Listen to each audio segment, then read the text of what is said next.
Okay, that's it.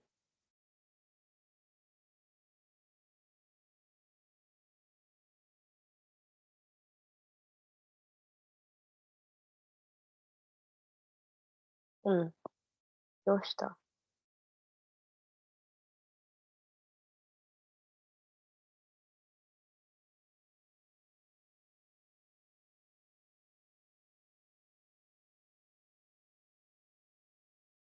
Okay. So, dito tayo nag-stop kahapon po. Okay, doon tayo 'no sa second natin po na tawag diyan version from your lesson sa N5. You already had this one at nagbalik lang ito siya ulit for the format. Okay, so dito tayo po, okay, as a part of review, meron tayong, version na kung saan word by word ire-report natin exactly yung sinabi ng isang tao. So this is the first example natin with Shacho. Okay, the president had said to Ami, and exactly kung anong sinabi ng presidente. Okay, yun din po yung ire-report natin dito sa kausap. You don't have to come tomorrow. It's okay not to come tomorrow. Okay, dalawang yung version natin diyan. Tagalog din gano'n. Okay, the same with the next example natin. Sa kanila po minasan, okay, ito hindi ko siya na-include na explain kahapon. This is Kanggo-fu, right? Kanggo-fu, meaning female nurse. Okay, may gender sa kanila yung nurse. Okay, Kanggo-fu, female nurse yan. Pero kahit yung nurse lang yung sabihin mo, okay naman siya.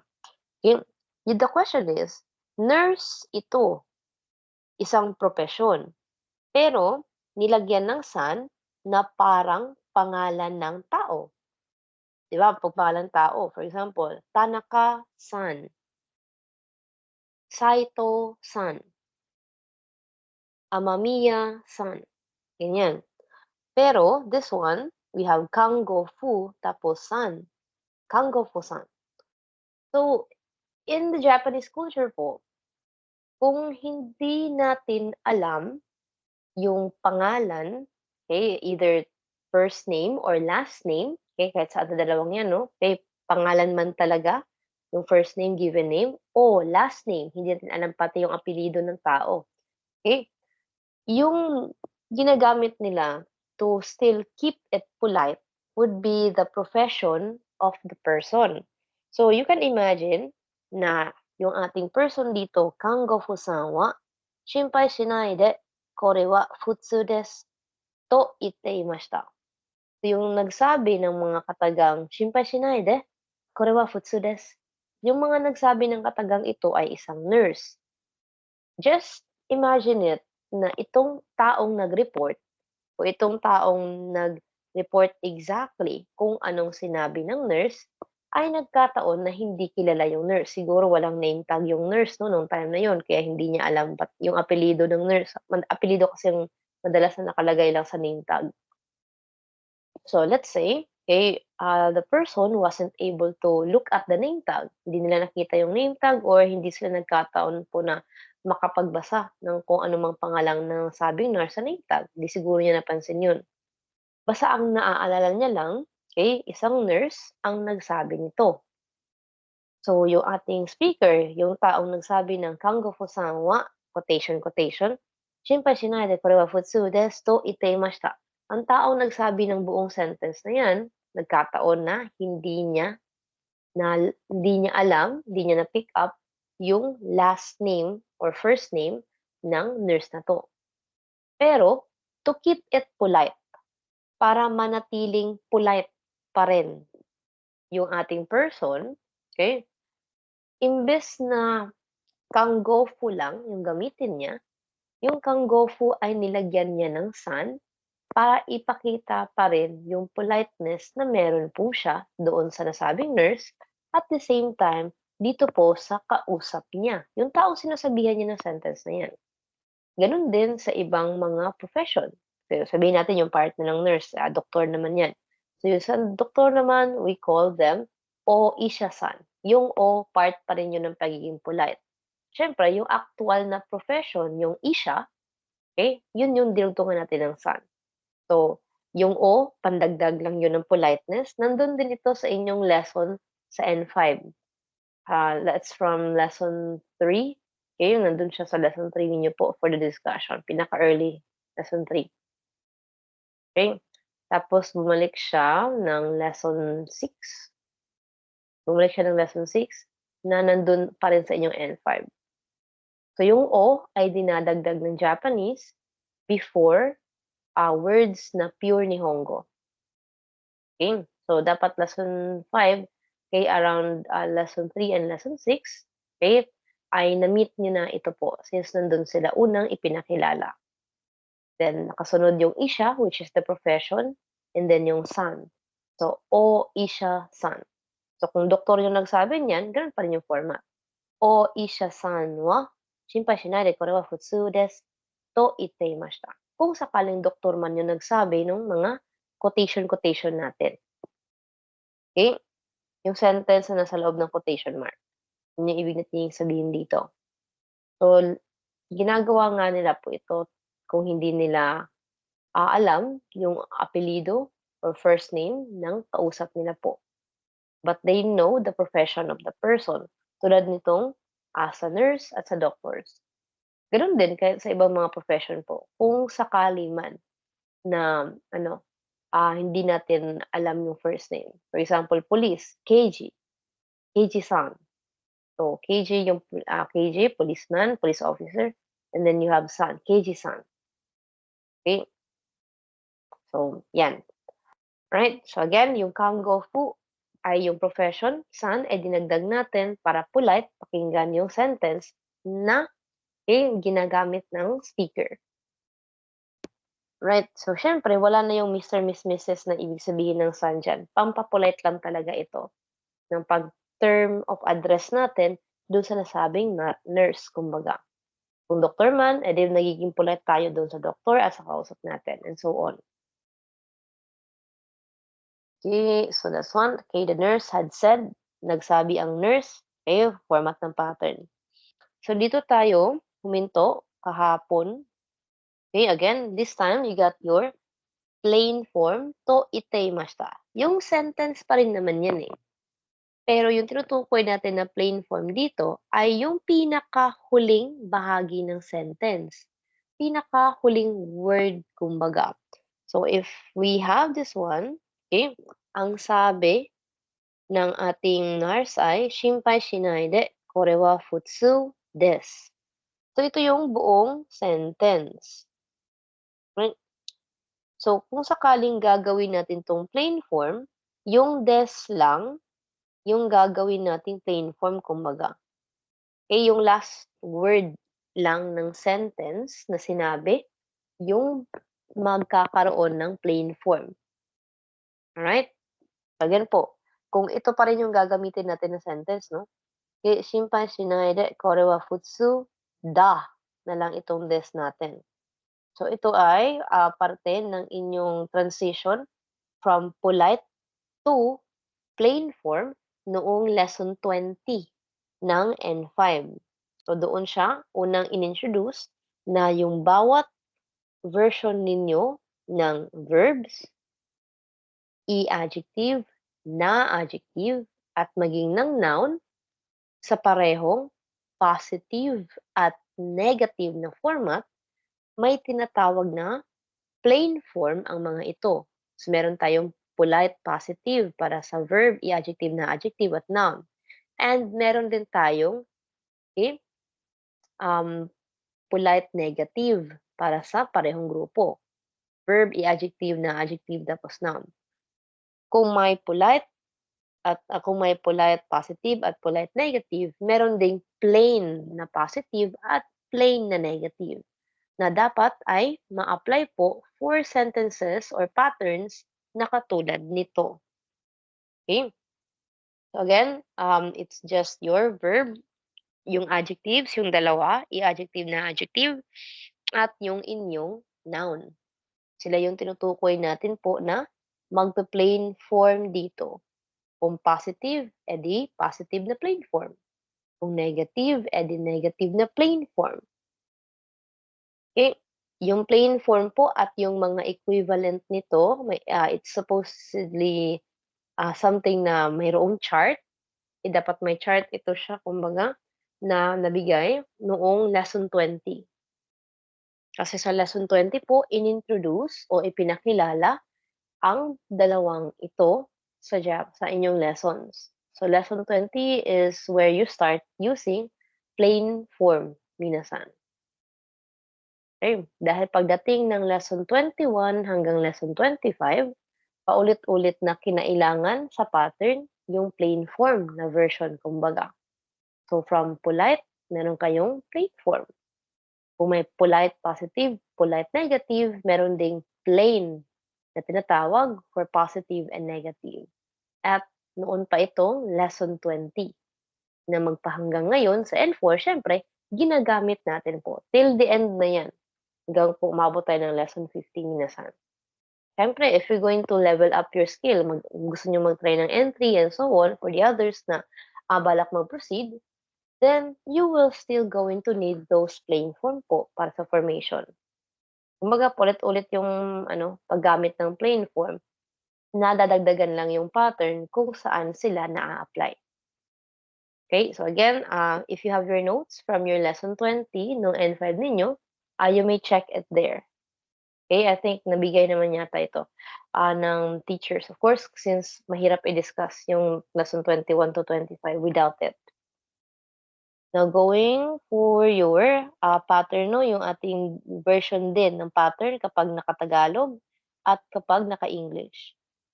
Okay, so nagsabi daw, naglalagay tayo ng daw, okay, to separate your speaker, yung taong nagsasabi ng sentence, doon sa original source, kung sino man talaga yung original na nagsabi ng sentence na nare-report natin. Then you got your English version na i-apply lang din natin po for practice. Again, the concern that we have is to indirectly report to the person. Kaya nga may daw na tayo po na dinudugtong dyan. And this is state to respond, no? Doon sa previous natin na pattern. So, kung titingnan natin siya, wala nang quotation na nagaganap po. Minsan, diretso lang.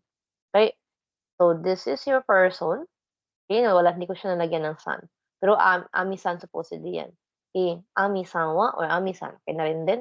Okay, dito nag-start yung sentence niya. Kung titingnan yung pattern sa previous ones. Kono shigoto yameru tsumori des dapat ito. Kung yung version kanina, yung gagamitin natin, yung sentence, to itemashita. Pero, they were using plain form for this one. So, yung des, ginawa nating da. So, yan sila po. Des, polite positive. Da, plain positive. Then, meron kayong deshta, that's past tense na positive. Okay, polite, itong isang ito. Okay, polite, positive na past tense, deshta. Then, meron kayong plain past tense. Okay, datta naman to siya. Kung ganun yung kaso. Then, may negative version tayo dyan. Okay, with ja arimasen, nagiging janay. You got ja arimasen deshita, nagiging janakatta. Pag plain negative na past tense. So, again, dapat nandun siya. Of course, nung nag-lesson 20, pataas kayo. Kumbaga, minasan. Since nandun yung plain form ninyo. Way back your lesson 26 and 27, bumalik din po yung punto with the plain form natin with your pattern undes ka, ganyan. Tsaka undes ga. Lesson 26 nyo yan, na kinailangan yung plain form ninyo. So baka nandun din yung lista for the chart, no, ng conversion, paano yung itsura sa positive, sa polite, going for the plain form, positive, plain form, negative, ganyan. So, nandun din yan siya sa lesson 26. Kung wala kayong copy ng lesson 20 nyo, then probably nandun yun sa inyong lesson 26 na discussion. Since kinailangan din yun. Okay, plain form, undes. Plain form, undes ka. Plain form, undes ga na pattern from lesson 26. Okay. Alright, let's go back to our person last time. Okay, let's have with Miss Riza Magalio. Konbanwa, sensei. Okay, this was with you last night. So, onegaishimasu lang. Okay, you can go practice reading again and i-translate po natin. Go. Ami-san wa kono shigoto o yameru tsumori da to itte imashita. Ami had said that she has intention to quit her job. Quit, yung kono lang, yun lang yun. With this, you say kono, we say, her, kanojo yung lalabas. So, let's say kono, this lang, this. Yun lang yun. Tan mo lang yung her ng this. Okay na yan siya. Okay, one more time. Go.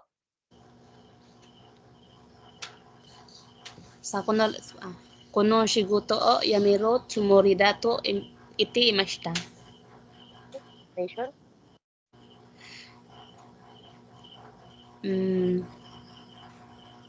This Yung her, person had said that she has intention to quit her job. again po, yung her lang, yung palitan mo.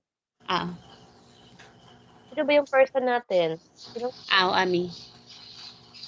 Again po, yung her mo doon, palitan mo ng this. Okay naman yung translation po. Pero wala tayong Okay. her, wala tayong her dito sa inyong sentence. Again, minasan.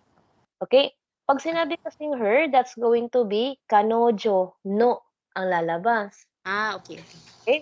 Pero this one here, kono, yung sabi dito ni Ami. So, wag nating palitan yung words ni Ami po, kahit paano. Okay? Honest tayo na Marites dyan. Okay? Again po. Ami had said that she has intention to quit this job. Okay, again, your kono is mula sa lesson 2, lesson 3 ng inyong N5 from the core series.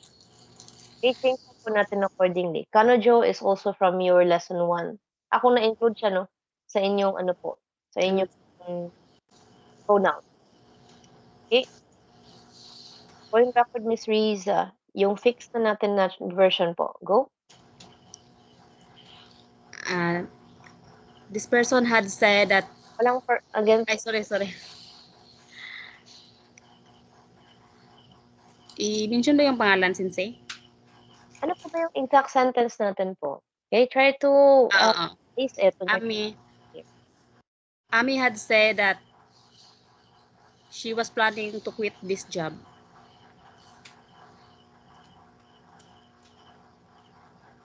Bakit ang dami change? Again po, yung kono lang yung gusto nating papalitan po. Keep your original kanina. Yun lang, wag niyong wag niyong palitan yung ibang word, yung nang iisang sinabi mo lang na her, palitan mo lang siya ng this. Yun lang yun. The other part, okay naman siya eh. Okay naman yung ibang parts, minasan. Okay po. Ami had said that she was planning to quit this job. Hindi po planning yung sinabi mo kanina. Intention po. Ami said that, Ami had said that she has the intention to quit this job. Okay, so that's one po. In Tagalog po, nagsabi daw si Ami na may balak siyang huminto sa trabaho niya. Huwag yung niya. Niya is her. Nagsabi daw si Ami na may balak daw siyang huminto sa trabaho. Trabaho? What is this? In Tagalog, we have? Trabaho? Hindi, not trabaho. Yung this nga po. Yung this. Sa trabaho na ito. Okay. So, like I said, minasan, wag nating tanggalan, wag nating palitan, wag nating ilipat yung mga parts ng sentence natin kung meron talaga siyang equivalent. Kumbaga, we keep our sentence, yung pinakamalapit na version niya doon sa Japanese. Kung available siya sa Tagalog natin, kung available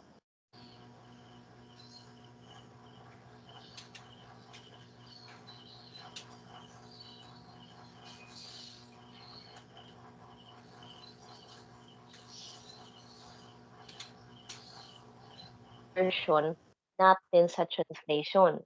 May mga times kasi na tulad ng salitang planning, tulad ng salitang intention, nami-mix and match kasi natin ito siya kung pinagbabalik-baliktad natin yung paggamit. Pero sa Japanese, magkaiba siyempre yung dalawang yan sa parehong rason na magkaiba ito sa Tagalog, magkaiba din ito sa English. So, wag lang nating kumbaga ba, wag lang nating i-mix and match. Kung ano talaga yung para sa salitang sumori, yun din yung ibibigay natin. Kung ano yung salita na para sa planning, yun lang din po yung ibibigay natin. Eh, that's for na ano pala, lesson 31 niyo pala yun. Eh, lesson 31 niyo yung, volitional form, to omotemas, yung inyong dictionary form, nai form, sumori desu, at ang inyong dictionary form, noun, yote desu. Okay? Maging sa pattern, magkakaiba sila ng format. Ibig sabihin hindi talaga sila puwedeng maghalo. Kasi maging sa pattern, pinaghiwalay sila sa Japanese. So, gano'n lang din yung gagawin natin para pantayan 'yun. Para ano ba, pareho ng tawag diyan, pareho tayo ng treatment minasan. Pareho yung punto natin for this usage. Okay, again, the point here is to really separate the patterns from each other the same way na hiniwalay talaga ito sa Nihongo. 'Wag din natin silang paghaluin din. Okay, so okay, thank you so much po, Miss Riza. Okay, that's it po, para po sa ating sentence dito. Okay, nice work po. Again po, careful lang tayo po for the words and, kung ano po yung equivalent talaga, yun po yung gagamitin. But overall, we're good naman po, Miss Riza. Okay, thank you po, okay, good work para sa ating sentence. Again po, reminders, kung meron talaga siyang equivalent, kung may 1:1 na version o yung pinakamalapit natin, then yun po yung yung pupuntuhin or talagang ite-turn over natin pagdating sa translation. Eh, kung posible siyang may version talaga na 1:1, then why not, 'di ba? Pero kung hirap talaga po kasi di siya mahanapan ng, gano'n na klase ng pagbibigay sa translation o sa pag-interpret natin ng sentence o ng word, then yung pinakamalapit nga. Eh, so, meron na tayong, case dito na indirectly reporting. Okay, so meron na tayong she na sinasabi.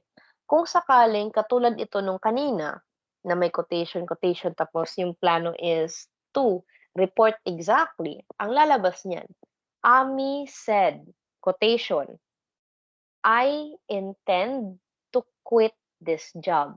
Kung yung direct to the point, yung report exactly yung lalabas. Magiging I yan. Ami said, quotation, quotation, "I intend to quit this job." Pero, katulad nito, indirect reporting yung ganap natin dahil lang sa pag-change natin ng this into the, lumalabas na yung bagong version na Ami had said that she intends to quit this job. So, yung I ay naging she. Eh, nang dahil lang sa pag-change natin into plain form.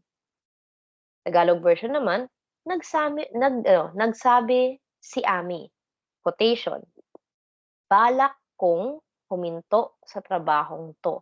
Balak kong tumigil, puwede rin. Balak kong tumigil sa trabahong 'to, quotation. Kung gusto niyo yung report exactly, word by word, na unang version natin nito kanina 'no, so dun sa pattern. Ito yung madalas natin na nagagamit 'pag sabihin natin nagre-report nga tayo, nakikimarites, na we format it na mayroong she, mayroong he, mayroong niya, mayroong siya, mayroong daw sa ating version sa Tagalog. Okay, ito naman, okay, we change yung pattern natin because of the plain form. Nagsabi daw si Ami na balak niyang huminto sa trabaho. Yung pag-apply natin po ng indirect reporting, nandun na yung niya para dito. Okay, nagsabi si Ami, kung ano 'no, kung word per word, kung word per word, kung direct to the point na reporting. Nagsabi si Ami, quotation, "Balak kong huminto sa trabahong 'to." Plain form version, indirect reporting. Nagsabi daw si Ami na balak niyang huminto sa trabahong 'to. Same naman, yung punto. Indirect reporting yung style kung yung last word ng sentence, papalitan natin ng plain form. At ito yung uso sa'tin po sa side natin sa Philippines 'no, para malinaw kung sino talaga yung nagsasabi. Exactly nung nire-report natin kumbaga. Okay, so yun lang naman. So this is just to connect with what the boss, okay, said earlier dun sa example natin previously. 'Di ba, nagsabi si boss kay Ami, quotation, "Hindi mo na kailangan pumunta dito bukas. Okey na hindi ka pumunta dito bukas." Kay Ami niya 'to sinabi. Samantalang si Ami naman, eh, nagsabi daw na balak niya ng huminto sa trabahong 'to. Okay, so again po minasan, madalas tayo sa plain form, to itaimashita sa side natin 'no. Okay, tayo po, hindi tayo masyadong mahilig dun sa quotation na meron tayong I na naririnig talaga. Okay, that's why mas ano, mas nagagamit natin ito in our case kasi dito tayo mas nagkakaintindihan po. Compare dun sa quotation na kailangan nating i-emphasize yung part na yan. Okay, now let's have, okay, the next example natin po. Gano'n pa rin yung idea po minasan. Okay, changing the last word. Pinalitan lang yung huling salita ng plain form and then we're good na po minasan.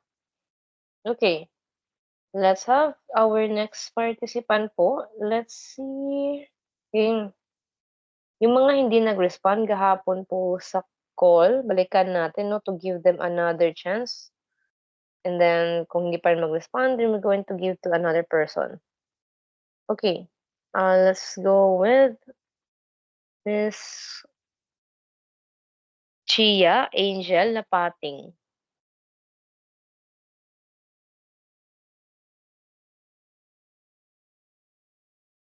Again, calling for Miss Chia Angel Lapating.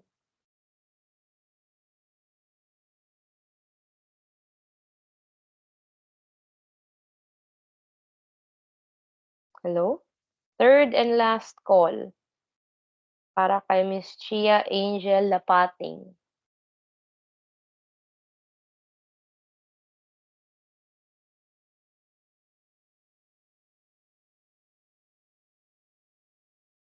Okay, still no response. Okay, we gave chance. Okay, we gave a chance yesterday and ngayon, then okay, looks like pending ulit siya. Okay, let's try next. Okay, yung isa din hindi nag-respond 'no. Biglang nawala yung pangalan niya. Biglang nawala yung pangalan niya tuloy. Sino 'to? Biglang nawala yung person natin. Okay, that was actually Miss Conife Casula, but she disappeared on the call. Alright, okay. If that's the case, then siyempre huwag natin pilitin. Okay, let's try another person po. Sensei.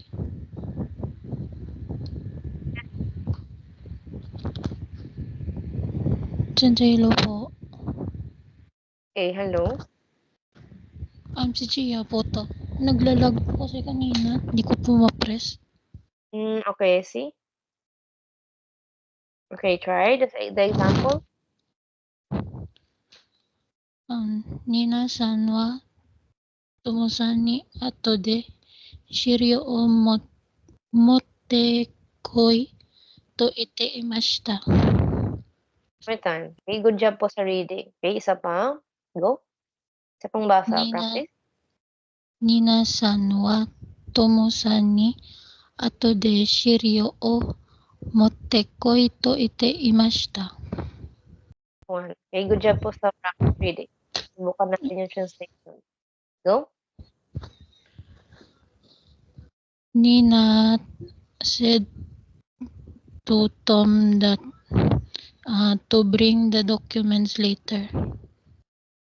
Okay. One. Sige po. Galugin natin.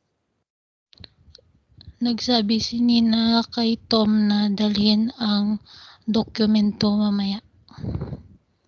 Lagyan mo ng konting daw. Okay, to separate. Nagsabi daw si Nina kay Tom na dalhin ang mga dokumento mamaya. Okay, we could have that one. Okay. So there you go. Thank you so much po, Miss Chia. All right. Sensei.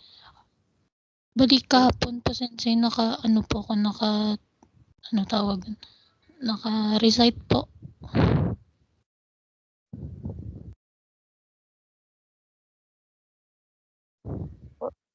Tawag po kayo for recitation kahapon, right? Opo, Sensei. All right. Okay, thank you so much po, Miss Angel. Okay, nice work po. Okay, yun lang po, minasan. Okay, just do your assignment and have the participation. Okay, thank you so much. Okay. All right. Good work for Miss Angel po para sa ating second example. So again po, okay, this time, tayo ay third person dito, no, kung titingnan natin po, kasi dalawa lang talaga yung taong involved. Si Nina ay may sinabi dito kay Tom na nire-report natin.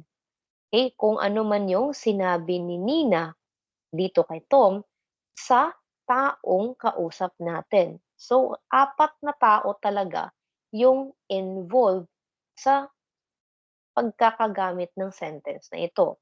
Si Nina na original na nagsabi, si Tom na sinabihan talaga ni Nina, ang speaker, so ilagay natin, no, na yung speaker natin ay si Miss Chia. Okay? Ang speaker na si Miss Chia, siya yung nagbasa natin, so ilalagay natin siya sa pwesto ng speaker, siya yung nagsabi. At yung kausap ni Miss Chia, kung sino man yung sinasabihan ni Miss Chia ng buong detalye na ito. So again, nandiyan si Nina na original na nagsabi. Nandiyan si Tom na talagang sinabihan or kinausap talaga ni Nina. Nandiyan yung speaker natin, si Miss Chia, na kung ano man yung sinabi ni Nina kay Tom ay nire-report, sinusumbong, iniuulat, binabalita ni Miss Chia sa kung sino man itong kausap niya. Okay, kung sino yung conversation partner. So, para siyang ano po, minasan, eksenang marites talaga. But it is a scenario na naman na nangyayari po talaga. Okay, para po sa realidad ng buhay. So, we might be talking about conversation between other people and we're telling that conversation dito sa kausap natin. So, nagmamarites nga tayo, no, kung ilalagay natin po sa ganun na isipin. But overall, that's how it goes. Right? So, again, yung pattern natin, no, ay for Tagalog, this is to separate yung talagang original, which is si Nina, saka yung sa unang example na si Ami, yung original natin, para ihiwalay na yung nagsabi talaga ay itong si Ami, ang nagsabi talaga ay ito si Nina. Okay? Naglalagay tayo ng daw for the Tagalog version. And goes on with the rest of the pattern natin na sinabi ng ating source, yung original po na speaker natin sa sentence. Okay? So that's about it po for indirectly reporting kung ano man yung sinabi ng isang tao dito sa kausap natin. Okay? Again, the intention, yung talagang aim or goal ng speaker ay iulat. Hindi lang basta ulitin yung sinabi, kundi iulat, iparating, i-report nga kung ano yung sinabi dito sa kausap natin, of course. Okay, that's the intention natin, no? For using the format to itte imashita. Kumpara dun sa isa na to imashita lang. Now we're going for the next one natin po. Mag-screenshot ang gusto mong screenshot to have your own copy na kompletong may translation ng English at Tagalog. Okay, we are now going to move forward with the rest of your natitira pang pattern sa lesson 33. Okay, so you have your person ni, quotation pa rin, no? Sentence to, tsutaite itadakimasen ka? Ito yung gusto natin pong mag-message relay ang isang tao para sa atin. So, gagawin natin parang, ano ba, parang messenger, no? Okay, parang messenger o tagahatid ng mensahe ang isang tao bilang pabor sa atin po. Yung itadakimasen ka ay ginagamit natin bilang form ng pakiusap, pakisuyo. Okay, sa Japanese, kung saan mayroon tayong hinihinging pabor sa isang tao. At yung pabor na yan hindi lang basta-basta request 'no, kundi parang tinuturing natin na isang napakalaking bagay kung nagkataon 'no, na papayag yung ating person na gawin ito para sa atin. Isang malaking bagay para sa atin kumbaga na, kung ano man yung pabor na ito, okey, na hinihingi natin kung iga-grant nila, ituturing natin na parang isang utang na loob. Eh, kung gagawin talaga nila para sa'tin, okey? So, last 2 na ito 'no, dalawa yung pares natin diyan para sa inyong person ni quotation, sentence to, "Tsutaete itadakimasen ka?" Then meron tayong plain form na version niyan, kung gusto natin nung, plain form nga, okey? So, again po, minasan, meron tayong binigay po na format ng pattern kung saan nata-translate ito sa ganitong paraan. So, we have your, "Would you mind telling person?" Okay, then the actual sentence. So, wala din tayong babaguhin exactly 'pag ganyan 'no, 'pag sentence lang yung nilagay natin. Okay, ito yung direct natin po na version, punto per punto, word by word, walang tatanggalin, walang papalitan. Talagang kung anong gusto nating marating na mensahe, yun po yung gagamitin. Okay. For example, "Would you mind telling person," quotation, "I love you." Talagang ipapa-ano natin 'no, ipapasabi natin 'yan sa ibang tao yung word na 'yan. For example lang nga naman, okay, "Would you mind telling person A," quotation, "I love you?" Okay, Tagalogin natin, okay, "Hindi ba magiging abala," kasi malaking pabor nga yung hinihingi natin. "Hindi ba magiging abala kung pakisabi kay person A," quotation, "I love you?" Okay, medyo iba siya dun sa binigay kong translation doon sa ano, sa black na slides at konti lang kasi yung space natin diyan. Anyway, nandito naman siya, eh, okey. Pero yung punto is pareho lang, okey? Tinatanong natin sa kanila kung okey lang ba na pakiusap, pakisabi kay person ganito, ganyan, itong sentence na ito. Again, humihingi pa rin tayo ng pabor. Itong pattern nga lang na ito with "hindi ba magiging abala" ay mas formal pakinggan, mas nakikisuyo pakinggan kumpara sa pagsabi lang ng okey lang ba. Pareho nga naman ng ibig sabihin minasan. Okey lang ba? Or in other words, hindi ba magiging abala sa'yo? Kaya nga 'no, tinatanong kung okey lang sa'yo, ibig sabihin hindi abala. Pero in this one, yung change natin po ay just to have the same level ng formality na meron dun sa "Tsuttaite itadakimasen ka?" Okey. May formality kasi yung ating, itadakimasen ka na ginagamit natin diyan po, minasan, in the format. Pero yun lang naman yung punto dun. It's just that gusto nating tumbasan yung politeness na meron sa itadakimasen ka. Anong lesson ito? Way back lesson 26 pa rin ata. Kay lesson 26 or 27, I forgot exactly which lesson. I think 27 ito, eh. Or around 26, basta ganyan, nasa dalawa. 26 or 27, meron kayo nitong pattern na ito doon, yung itadakimasen ka na pattern pa rin. You have the same pattern. This time, message nga lang yung pinapakisuyo natin po. Yung nandoon is verb, yung pinapakisuyo natin. Again, either lesson 26 or 27. I think 27 talaga yan, eh. Okay, kung meron kayo nung notes nung lesson niyo sa lesson 27, check it. Kung sakaling wala man din nasa 26, pero talagang 27 yung pagkakalala ko niyan, eh. Okay, with itadakimasen ka para sa format. Okay, again, huge favor. Maituturing na parang utang na loob tuloy yung hinihingi nating pabor kung sakaling, iga-grant or gagawin ito ng pinapag-usapan nating tao. So, yun lang naman. Again po, okay, copy-paste yung sentence. Kung sinabi mong I love you, gusto mong I love you talaga, yung marating doon sa person po. Walang dagdag, walang bawas, walang binago. Okay? Kung gusto mong exact word by word, you could have this pattern.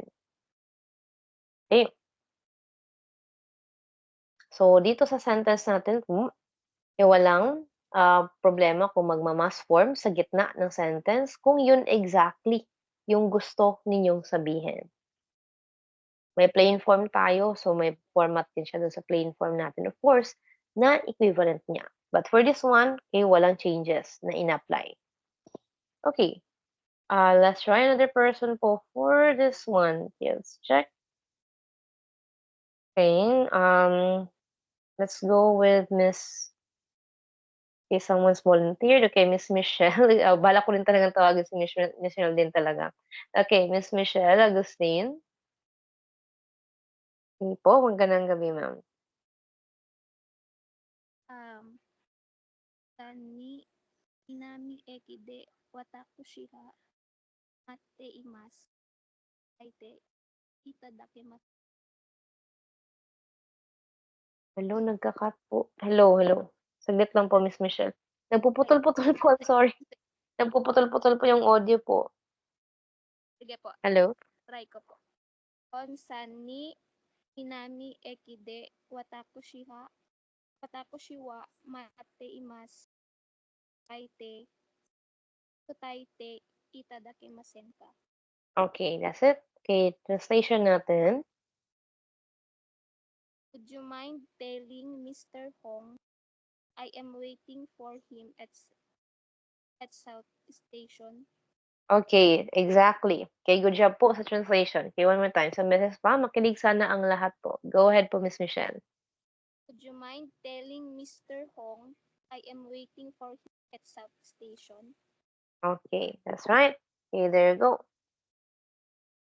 Okay, so talagang I am yung gamit natin dito. Kasi yung naka-quotation, kung i-separate mo yan siya, okay, it's gonna refer to the speaker. That's correct po. Good job, Miss Michelle.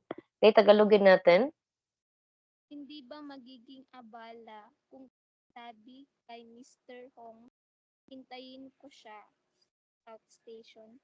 Okay, that's it. Okay, hihintayin ko siya o maghihintay ako. Anyway, parehong punto. Okay, there you go. Maghihintay ako, hihintayin ko siya. Same. Yung word na hintay, nandyan. Yung ko na para sa speaker, nandyan. So, maghihintay ako, hihintayin ko siya. Pareho lang yung punto. Okay, nice work po, Miss Michelle. Good job po sa parehong translation for English and Tagalog. So, nandyan yung format, apply lang natin. Hindi ba magiging abala kung pakisabi kay and then person na target natin po na makaalam ng message? Okay, in this case, we have Mr. Hong. Okay, quotation. Hihintayin ko siya sa South Station, yung sinabi ni Miss Michelle. Or itong version na, maghihintay ako sa South Station. Siyempre, yung hinihintay ay si Mr. Hong. Kaya nga sa kanya, pinapasabi yung sentence. So, hihintayin ko siya sa South Station, check. Maghihintay ako sa kanya sa South Station, pwede. Or kahit lang yung pagsasabi ng maghihintay ako sa South Station, understood na ito na para kay Mr. Hong yung paghihintay na yan. Okay, thank you so much again for the participant, Ms. Michelle Agustin, para sa inyong unang example ng sentence natin. Okay, Hong-san ni Minami eki de watakushi wa, or watashi wa, okay, either way. Okay, watakushi wa is more formal. Okay, pwede niyong gamitin. Para lang kanji, it's the same kanji. Watakushi wa or watashi wa, same thing. Okay, mateimasu to tsudaite itadakimasen ka. You got your translation here. Okay, with the quotation natin po sa punto natin for the English and with the Tagalog version. Okay, courtesy of Miss Michelle Agustin for the reading and translation. Okay, now let's follow the same format para po sa second example natin. Again, kung paano na-translate itong sa taas, ganun lang din. Copy-paste exactly kung anong sinabi, word by word. Okay, let's try our next participant po for this one. Okay. All right, let's check on May nag-volunteer kanina. I think that was Miss Karen. Okay, Miss Karen, would you like to do the second example?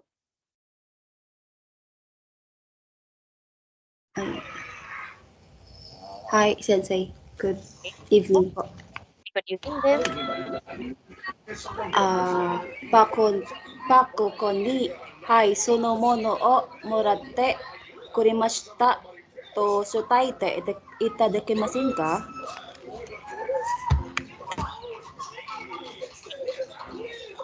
Parang na nawawala. Parang putol-putol. Hello po, Sensei. Opo. Narinig po. Narinig pa rin naman po Putol. kahit may may background noise ng Girl, pag naano mo noon. Putol-putol po yung boses niyo po. I see. Okay naman yung audio sa side po ninyo. Okay po. Isa pa po.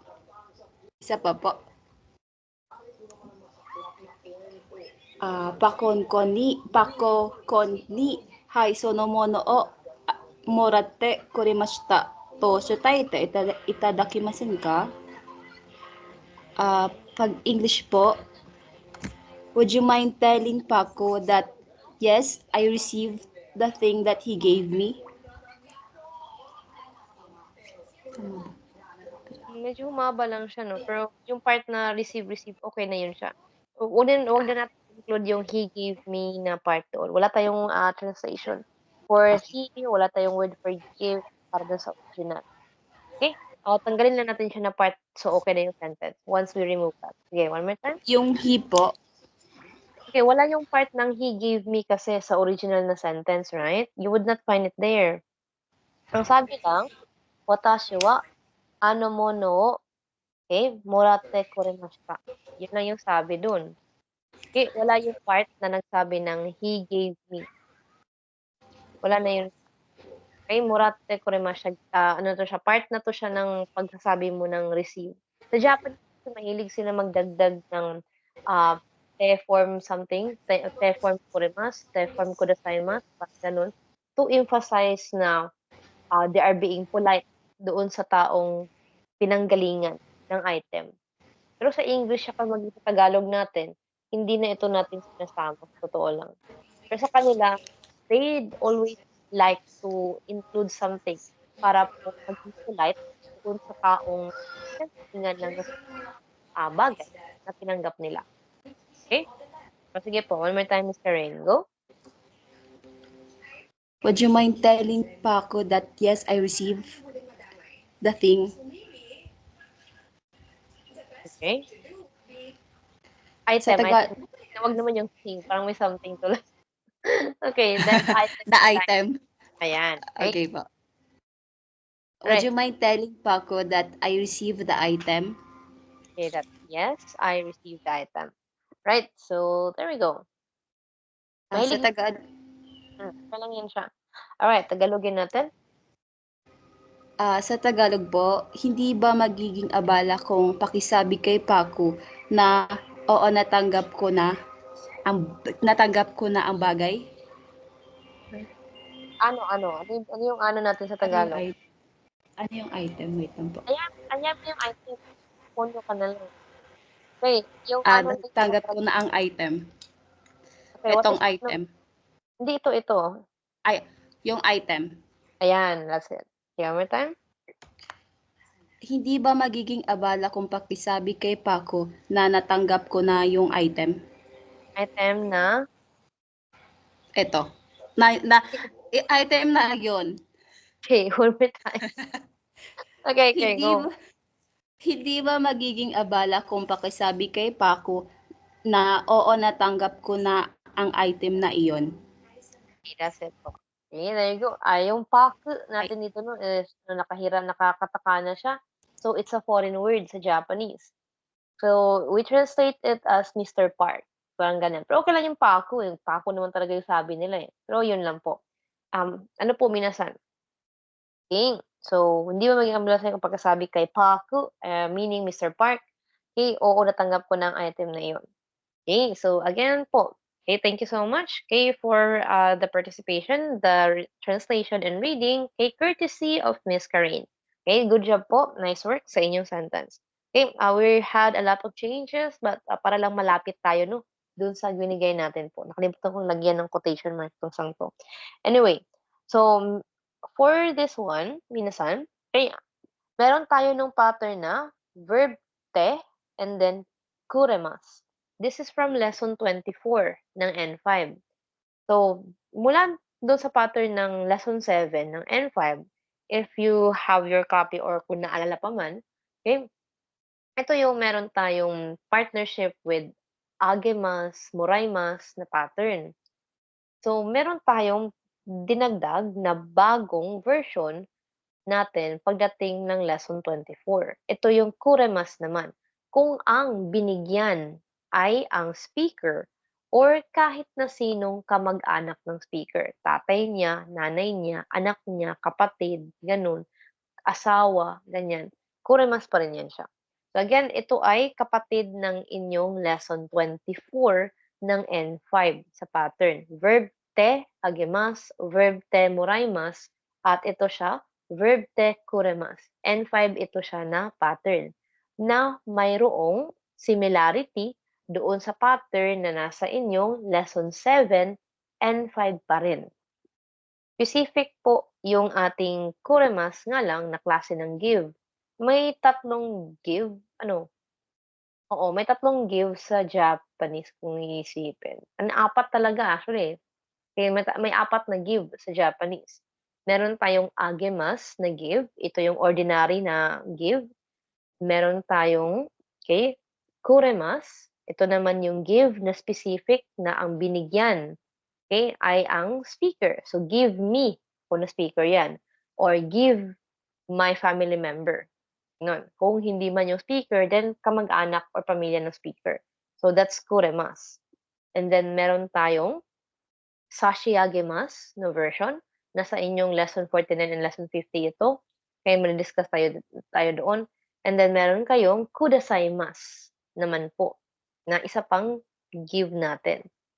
Kapatid ng kuremas. So, kuremas is ordinary na give me, ordinary na give me or my family. Yung kuremas, may mataas ito na version or mas, sabihin natin, mas pinaangat na level ng politeness sa version ng kudasaimasu. So, may apat sila na give sa Japanese nga po. Depende kung anong klaseng give yung nangganap. Kung give na ikaw na speaker yung nag-give, meron yan. Kung give na ikaw yung binigyan, ikaw na speaker yung binigyan, meron. Kung ordinary na give, yung parang sinabi lang talaga, regular lang yung situation with the give, then meron tayo yan. Yung ating agemas ito, tinutukoy ko. Then meron kayong version na, ito nga kuremas na regular lang din, normal lang din ito siya na give me or family na version. So may apat. Agemas, sashiagemas. Kuremas, tsaka yung mas maganda or mas polite na version, kudasaimasu. Parehong give lahat ng ibig sabihin ng mga yan. If you think about it, po minasan, kung hahanapin nyo, puro give yung meaning ng apat na yun. Depende na lang sa gamit ng give natin. Okay? So again, way back lesson 7, meron kayong give na agemas. Pagdating ng lesson 24, nandun ulit siya. And nadagdag itong give na kuremas naman. Dalawa yung give ninyo na nasa lesson ng N5. Okay, lesson 7, unang nakilala yung agemas na give.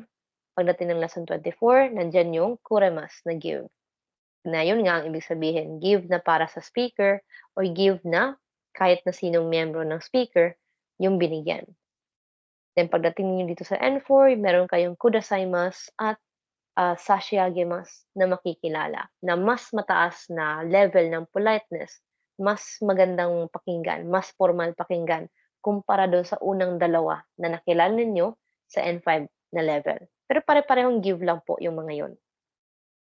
Okay, that's the case po sa Nihongo.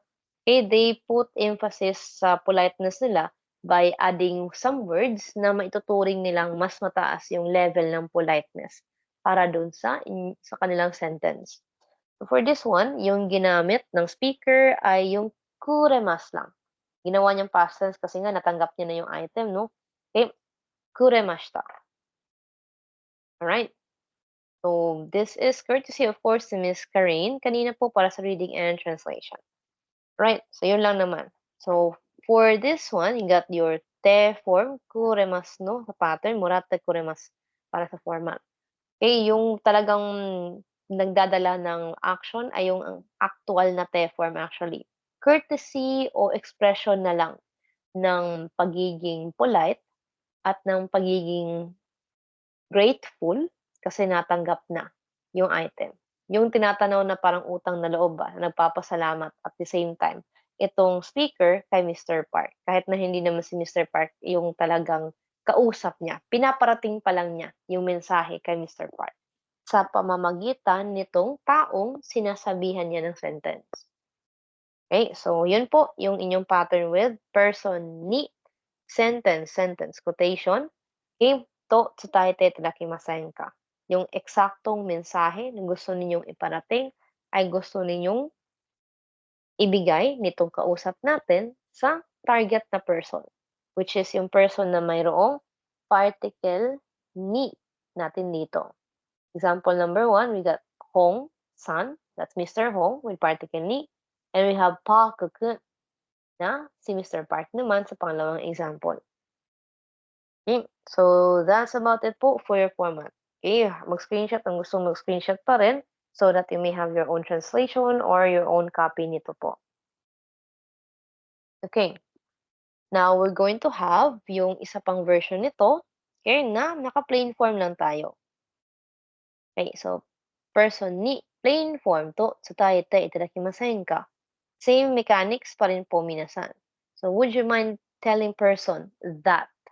Wala nang, no, sa last time we don't have that word, yung that na nakadagdag. Talagang diretso lang. Would you mind telling person? Then the message.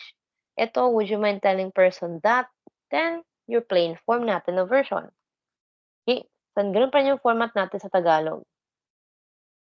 Okay? So, here, okay, we have no quotation anymore. Okay? Talagang after na lang ito ng inyong particle wa. Okay? Particle wa, sorry. After na lang ito ng inyong particle ni.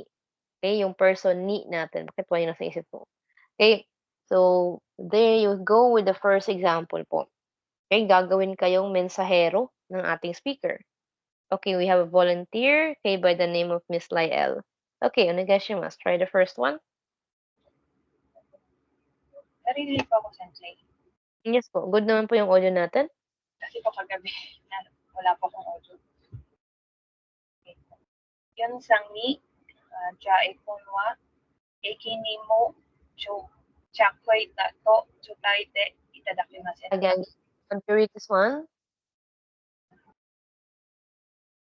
This one, yung naka-arrow po. Yung binibilugan natin using the arrow. How do you read it? Chakoy ta. No. That's not the reading po.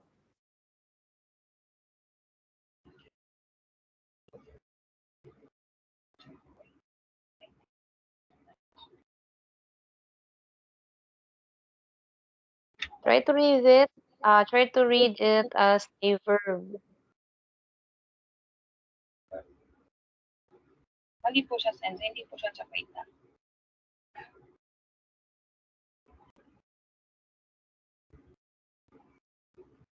Okay, you need to read it as for your format. Chako ita.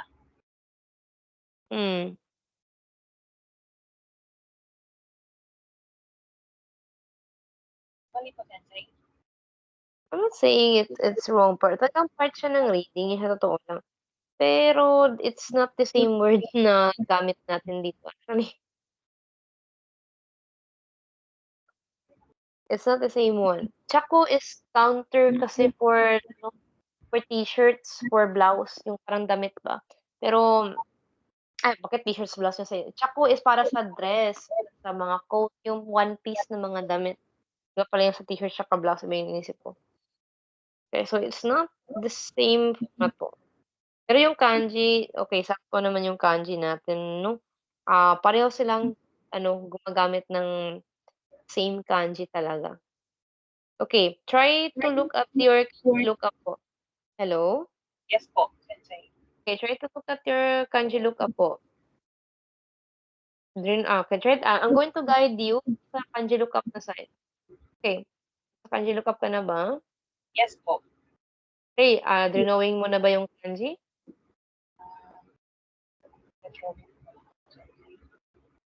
Okay po. Okay. Tap the ano po, yung unang lumabas. Ki. Ki. Okay na? Okay po, Sensei. Ki po ang lumabas. Okay, tap it na mayroong word list, right? Opo. Hanapin mo sa baba ng word list o sa listahan ng word list yung may meaning na to arrive at.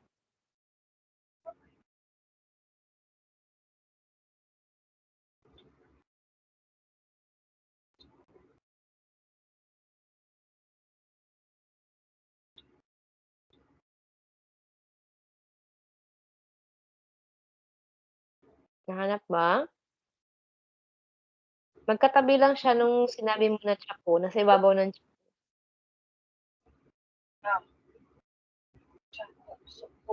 To arrive at or to reach po. Opo, yan. So, siyempre naka-dictionary form ito. Kaya yung ginamit natin sa example sentence ay naka-ta form, kaya ganyan yung itsura niya. Sukuita. Again, dictionary form ito, wag combine.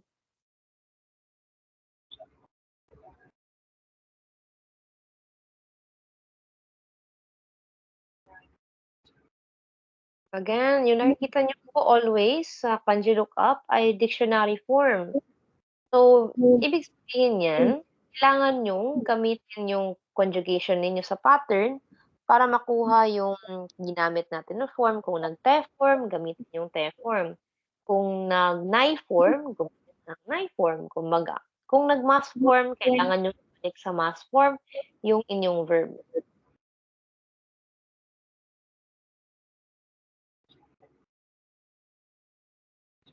So again po, lahat ng lumalabas sa kanji lookup ay dictionary form kasi nga dictionary po ang kanji lookup. So kailangan nyo siyang ibalik.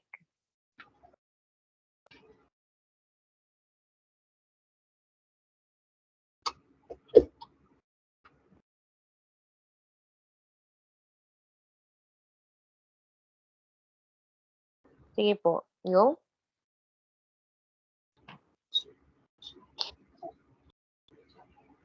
Ano ito sa mas form?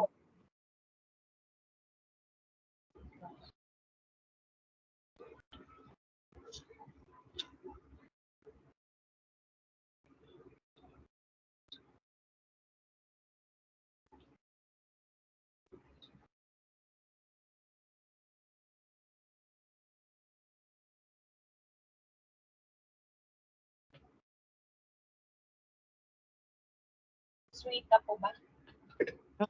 Okay, one more time. Ito ay? Suita po.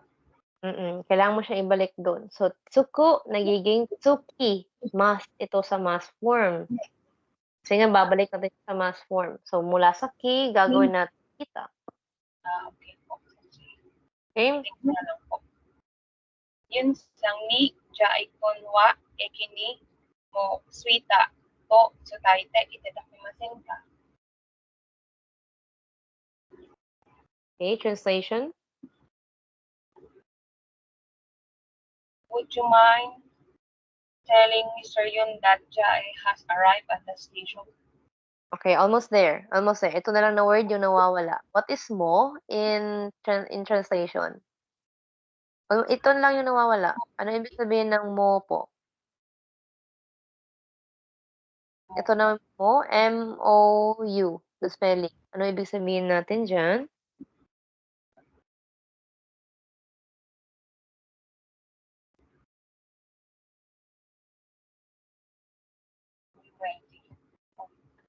Would you mind telling Mr. Yun that Jai has already arrived at the station? Okay, that's it. Right. How about your Tagalog? Go. Di ba magiging abala kung pakisabi kay Mr. Yun na dumating na si Jae sa istasyon?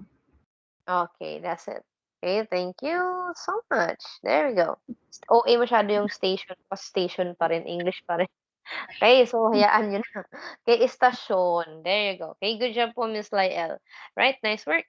So again po, for the reminder of everybody. Again po, lahat ng lumalabas sa inyong kanji lookup ay naka-dictionary form para sa verb. Dahil nga, dictionary po ang kanji lookup. So, kailangan nating gawin yung pag-change po na mula sa dictionary form, okay, kung masanay tayo gumamit ng mass form, then kailangan mo siyang ibalik sa mass form kumbaga. Okay, again, para po sa mga katulad ng ating tsuku or tsukimas, member ito ng group 1 na verb.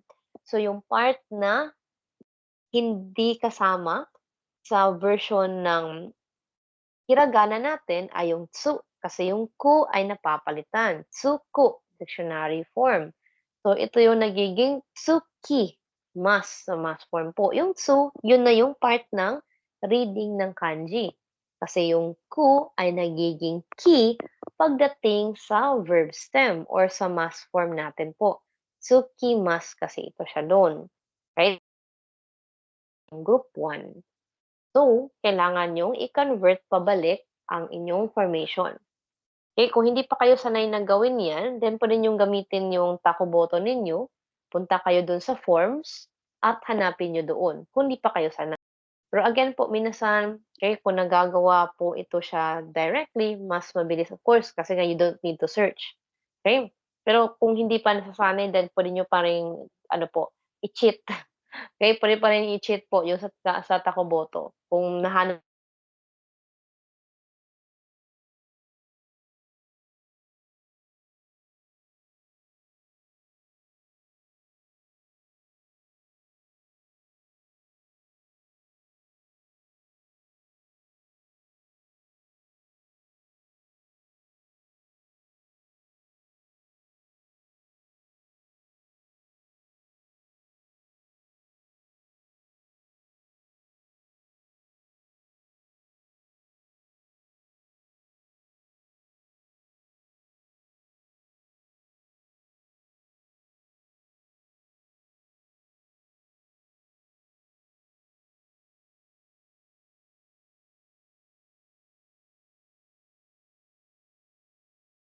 takuboto, eh, siyempre nandiyan na yan, eh.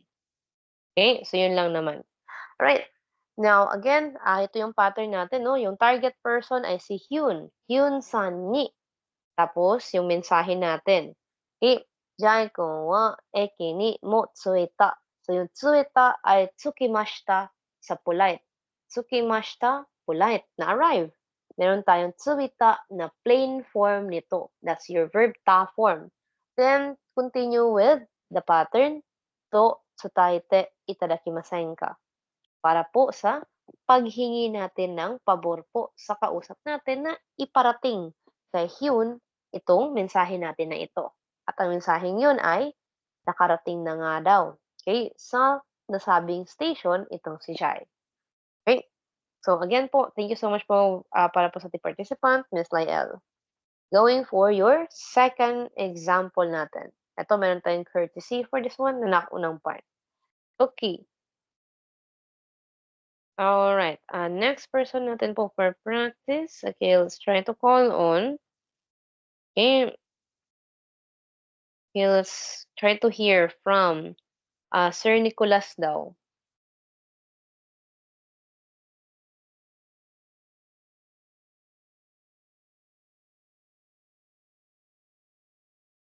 Hello, Sir Nicolas?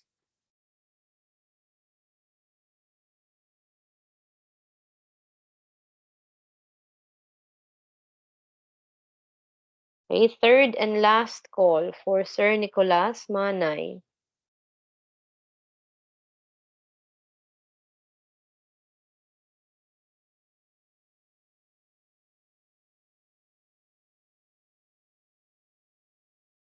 Okay, no respond from Sir Nicolas. So, pending muna. Okay. sorry po, Sensei. Hello? Okay, yes, sir. Hello? Yes po. Sumimasen ga, ransani, mosen sano, keikaku wa, keikaku wa,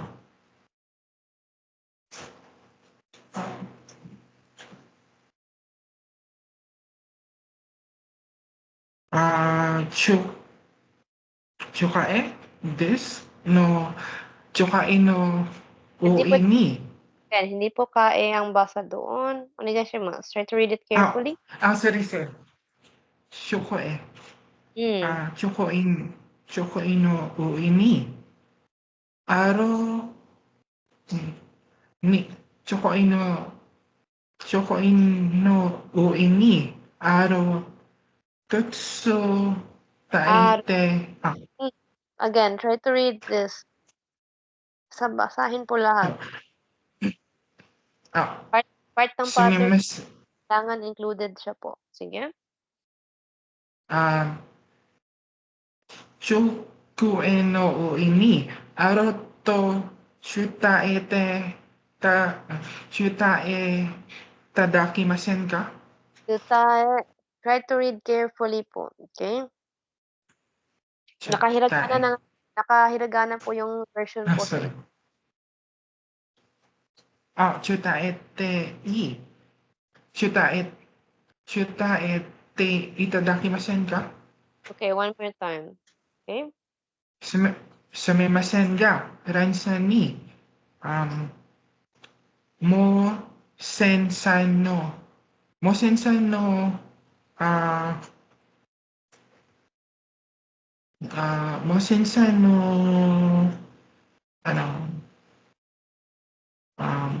true. Remote.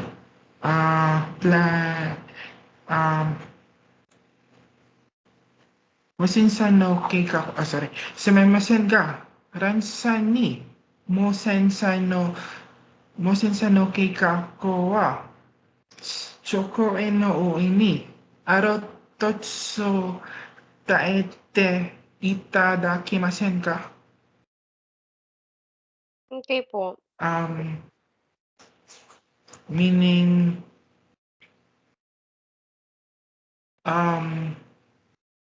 the line, could you tell,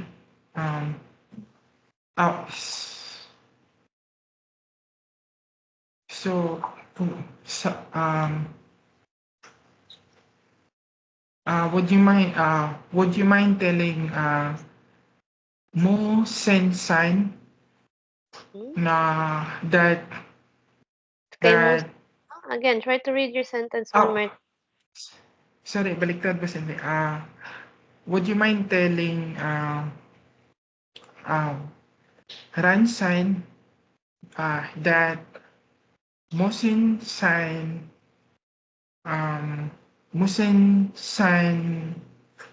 yung Musin San's plan is nasa above, nasa taas ng table, above the table, On top of the table. wala nang top, on the table lang yan. On the table. So, nasan po yung excuse me natin? Nagsumimasen tayo, right? Good. Po. Before siya parang ginagamit, lumapit siya sa person tapos sinabi, sumimasen ga? Or parang, para saan yung ga, Sensei, sa kasunod ng sumimasen? Yun, part na yun ng courtesy. Ano ba ibig sabihin ng sumimasen po? Parang excuse me or may favor ka, sumimasen. Dayon, would you mind telling? you need to translate. Ano ba ibig sabihin ng sumimasen? Included. Okay. So, excuse me, would you mind telling Ransan that Mosin San's plan is on the table? Okay. Okay. Alright, Tagalogin natin. Um, excuse me rin? Um, ex, excuse me, pwede bang, Meron tayong pwede bang pakisabi? excuse me talaga sa Tagalog? Oo, yes. We do have it. Meron tayo po. Yung Ano version na, yun? how do you say excuse me sa Tagalog ba? We do have a version po. What do you think? Ano lang, Um, siyempre, Tagalog tayo. Kay Pinoy tayo po. What do you think? Tagal, pasuyo? How do you say excuse me? Excuse me, hello? Sorry. Oh. Excuse me, hello pa. Ano ba talaga? Tagalog ba yung Casual lang. Tagalog ba yung hello? Ew. Okay. Walang galang na. Parang ganun, Sensei. Paumanhin. Paumanhin. Pwede mo ba, pwede bang pakisabi kay Mr. Rans na ang plano ni Musen Sign ay nasa ibabaw ng lamesa? Nasa lamesa. Okay, sige. Alright, sige po. Okay, nandun naman siya. Yung punto, nandun naman. Okay, alright. Sige, thank you so much po, Sir Nicolas. Okay?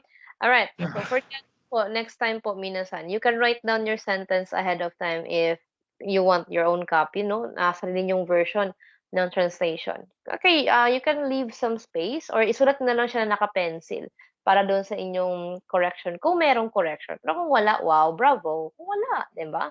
Okay, but if there are some corrections needed, then at least pwede niyo siyang, burahin na hindi niyo nadudumihan yung papel kasi yun nakalapis kayo. Okay, so you can have that one po, minasan. Okay, thank you po, Sir Nicolas. Okay, that was a really good practice po. Again po, minasan. Okay, you can write your sentences or yung pinagpa-practicean ninyo na sentence, okay, ahead of time para babasahin niyo siya if sakaling kayo yung natawag sa participation. Kung hindi naman, then you can check your sentence habang kino-correct or habang ginagawan ito ng version ng inyong classmate. Kung sakaling hindi kayo yung natawag, of course. So, pakinggan ninyo yung translation ng classmate ninyo. Kung walang problema, edi copy-paste. Kung may corrections, then you could apply the corrections on your translation naman if that's the case. Okay, para that way, you get to observe your classmate, you get to listen to the correction, kung merong correction, and you are able to check your own work, check your own paper, check your own assignment, kung tugma ba yung nagawa ninyong translation para doon. So that way po, minasan, okay, meron kayong sarili ninyong reference na kahit hindi na kayo siguro manood ng recording, okay na yun kasi may sarili kayong "Ala, dosta." Okay. So na 'no. Oso. Kaya bigla siya nag-off. Okay, na may sarili kayong copy and may sarili kayong sarili niyong version kumbaga. Tsaka makakapaglagay-lagay pa kayo ng notes kung ano man yung dinadagdag natin if that's the case. Okay, minasan. Kaya again po, alright, it's just like we are taking college course 'no, na kung ano yung sinasabi ng teacher, ano yung mention ng classmate niyo during the discussion, you are gonna write it down, puwede niyong i-take note o puwede niyong talagang pakinggan lang. Pero mas maigi if you have your own record nung nasa lesson of course, para meron nga kayong sarili ninyong lista, meron kayong sarili ninyong reference. Okay, so I'm going to edit some parts. I don't know what happened, bakit siya nag-o-off. Doshta 'no? Dati oo, nawawala talaga yung ibang dito.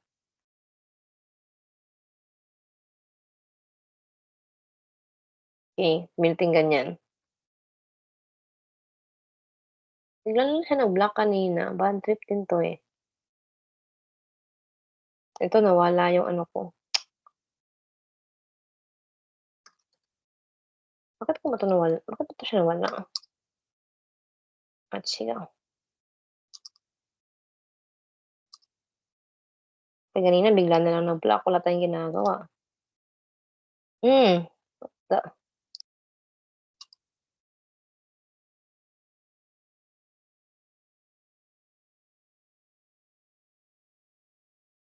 alright, sige po.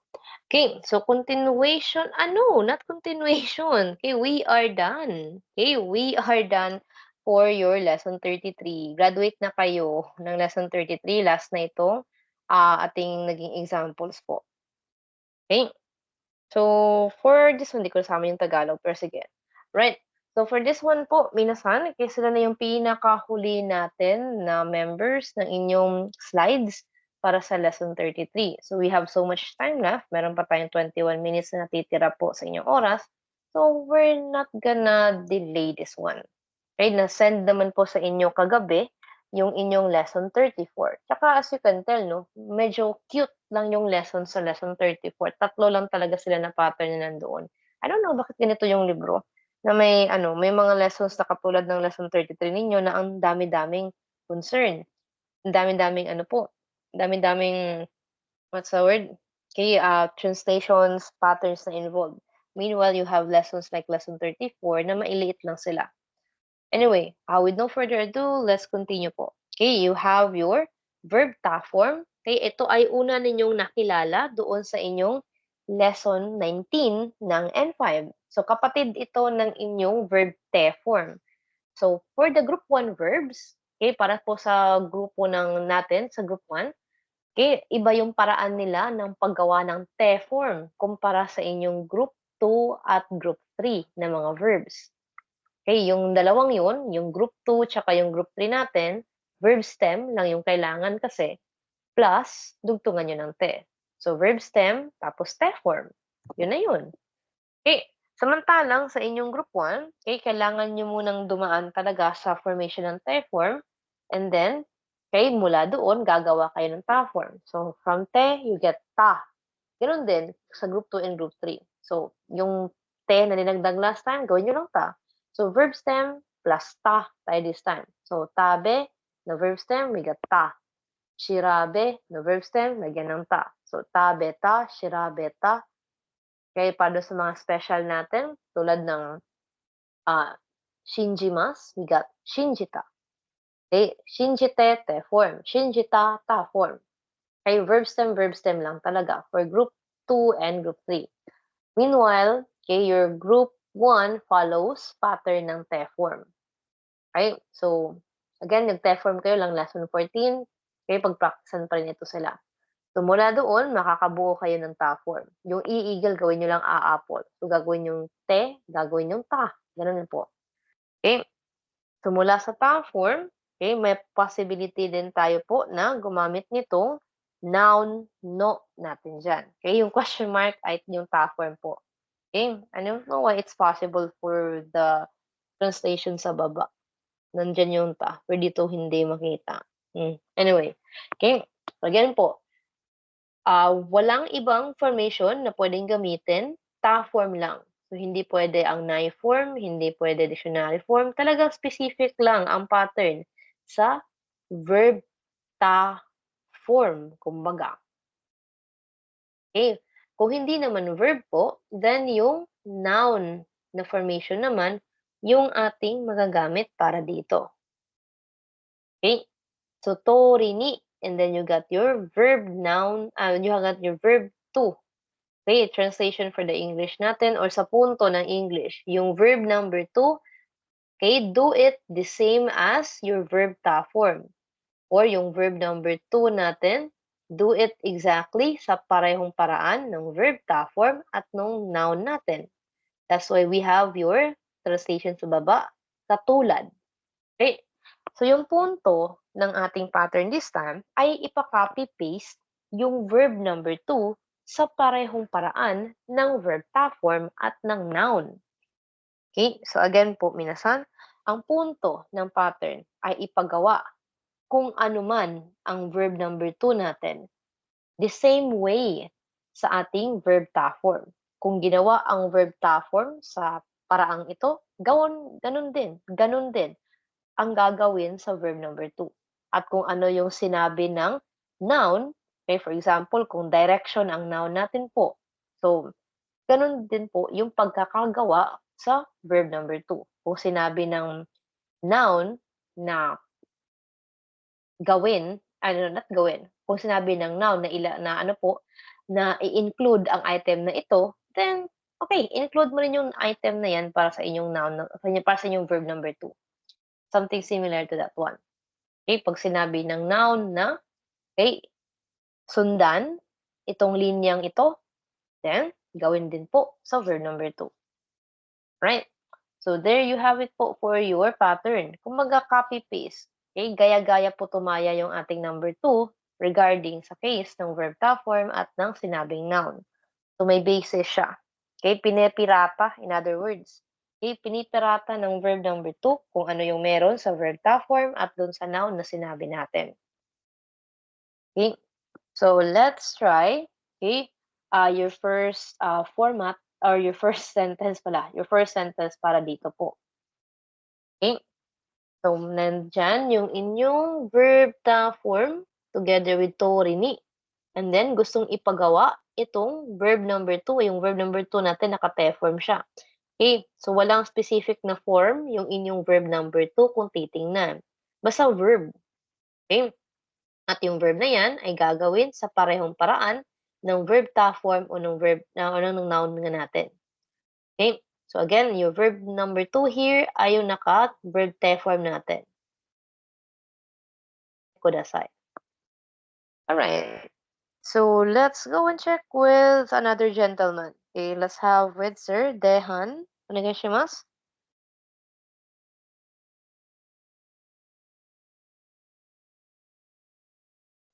Hello po, Sir Dehan. Ito. Okay, hello po. Ano ka dito? Kata. Bengo shiga itatori ni ano hino koto o hanashite kudasai. Ano hino koto o hanashite kudasai. Okay, that's it. Ito. Noto doko.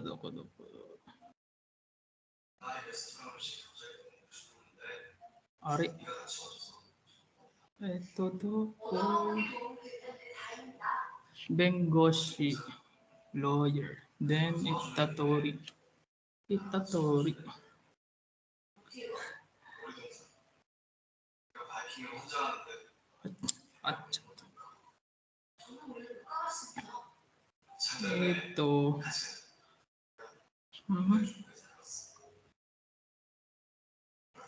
Verb 2 same as verb. Ito, ano yung tori? Nalimutan ko yung tori ni Naka-translate na siya sa taas, sir. Ito.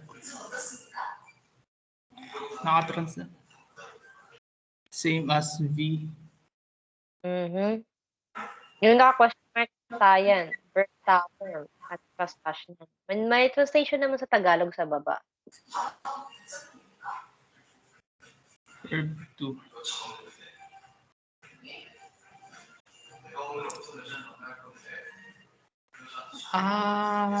Ito.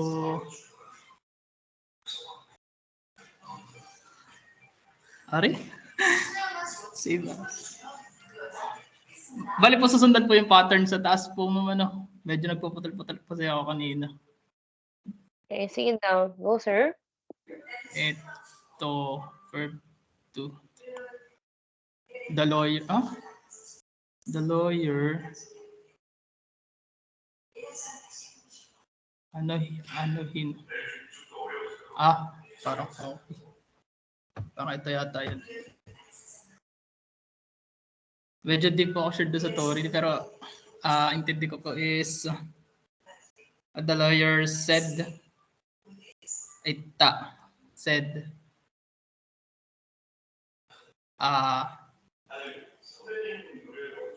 said that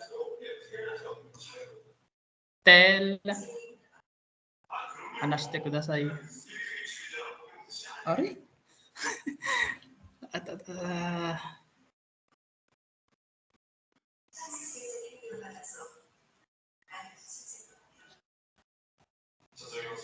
Ito